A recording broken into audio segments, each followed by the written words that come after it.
C. Sebelumnya Ibu mau nanya, ada yang tidak hadir hari ini?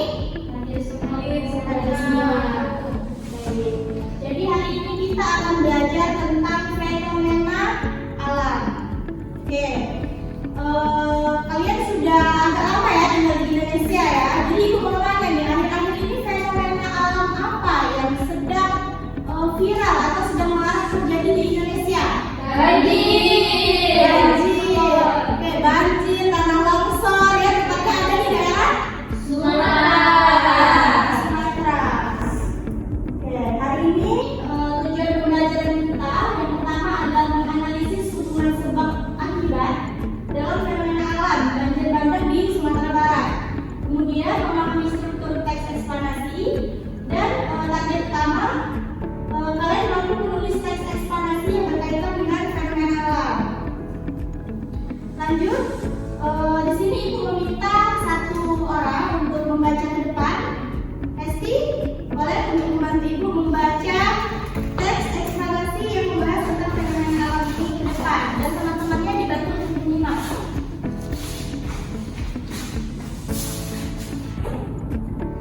Banjir bandang di Sumatera Barat.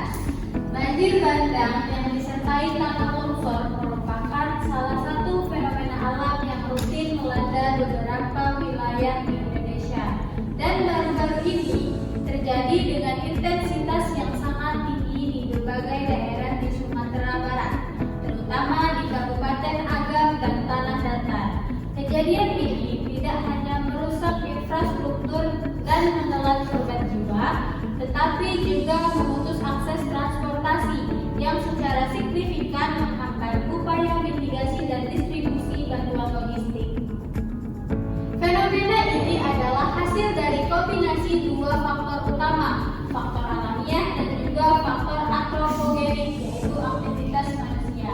Secara alamiah, Sumatera Barat mengalami peningkatan volume dan curah hujan yang ekstrim di awal tahun. Kondisi geografisnya yang berbukit dan berada di kawasan Ring of Fire juga menjadikan rentan terhadap pergerakan tanah. Namun, faktor antropogeniklah yang disinyalir memperparah dampak kausalitas bencana ini. Deforestasi masif, baik untuk kepentingan perkebunan maupun pertambangan ilegal, telah menyebabkan hilangnya kemampuan tanah untuk menyerap air. Ketika curah hujan melampaui masyarakat, air hujan langsung mengalir deras ke dataran rendah, membawa material lumpur dan bebatuan besar dari gunung. Runoff yang ekstrim ini ditambah dengan sedimentasi di sungai akibat pembuangan sampah sembarangan, menyebabkan daya tampung sungai berkurang drastis. Oleh karena itu, ketika hujan lebat mengguyur dalam durasi singkat, luapan air segera berubah menjadi banjir bandang yang merusak dan mematikan. Bencana banjir bandang di Sumatera Barat ini menjadi alarm penting bagi pemerintah dan masyarakat untuk mengevaluasi kembali kebijakan tata ruang dan lingkungan. Upaya mitigasi jangka panjang harus ditekankan pada reboisasi lahan kritis, penerbitan penanggalan ilegal, serta edukasi masyarakat tentang pentingnya menjaga daerah aliran sungai. Hanya dengan pendekatan komprehensif ini, dampak bencana serupa di masa mendatang dapat diminimalisir. Oke, terima kasih Esti, boleh ditepuk tangan Esti.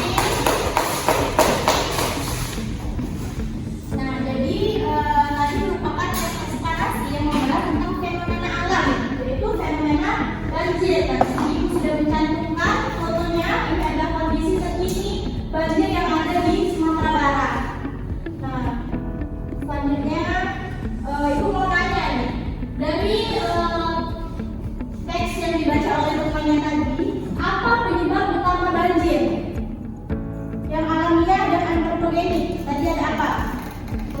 Faktor utama alamiahnya itu karena curah hujan yang tinggi, dan kalau faktor antropogeniknya itu seperti aktivitas manusia, Ibu, menebang pohon seperti itu.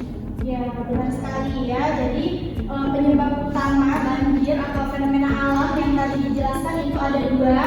Itu yang pertama karena curah hujan yang tinggi, itu secara alamiah, dan secara antropogenik atau penyebab dari manusia itu karena pengembangan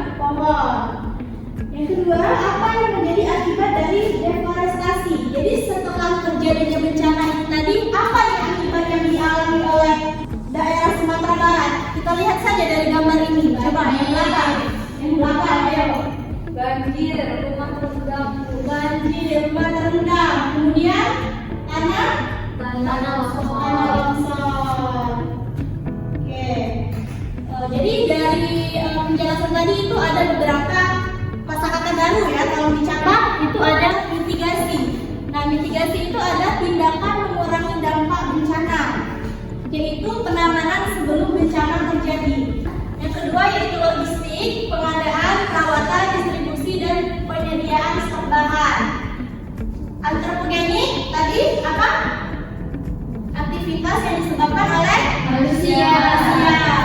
Kemudian deforestasi, ini penebangan hutan yang masif. Dan runoff, artinya air limpahan yang mengalir di atas permukaan tanah. Oke. Dari teks yang sudah dibaca, tadi merupakan teks eksplanasi ya. Teks eksplanasi adalah teks yang menjelaskan proses mengapa dan bagaimana. Kira-kira ada di sana tadi mengapa terjadinya banjir dan bagaimana kondisinya? Ada. Berarti itu termasuk ke teks eksplanasi.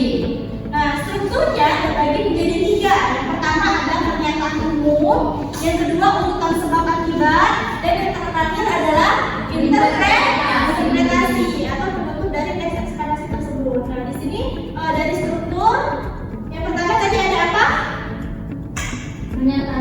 Pernyataan umum. Nah, ada di paragraf pertama, banjir bandang yang disertai tanah longsor merupakan salah satu fenomena alam. Ini adalah pernyataan umum. Setelah pernyataan umum barulah masuk ke paragraf kedua yang menyatakan sebab akibat. Dan yang terakhir interpretasi itu adalah bentuk dari teks eksplanasi ini. Oke. Nah, setelah mengetahui struktur teks eksplanasi yang ada 3 tadi, di sini Ibu menugaskan anak-anak untuk membuat teks eksplanasi tentang fenomena alam lain yang mungkin atau yang sebelumnya pernah terjadi di negara asal kalian masing-masing. Ya, biasanya yang negaranya dingin